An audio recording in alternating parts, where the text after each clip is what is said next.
Ось оце саме той момент, коли хочеться в нужник більше ніж жити. Не, я жартую, звичайно. Але просто, напевно, мене багато людей пойме, коли таке трапляється. Або з'їв щось не те, або якийсь шлунок тебе десь підвів, непонятно де, як, чому. Але просто 20 хвилин мені їхати на таксі, сподіваюся, я встигну. Сподіваюся, я встигну доїхати.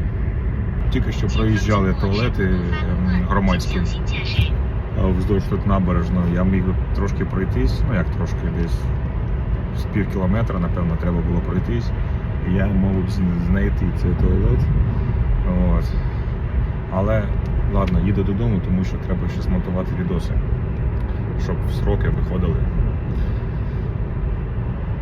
Та і в зал сьогодні треба ще сходити.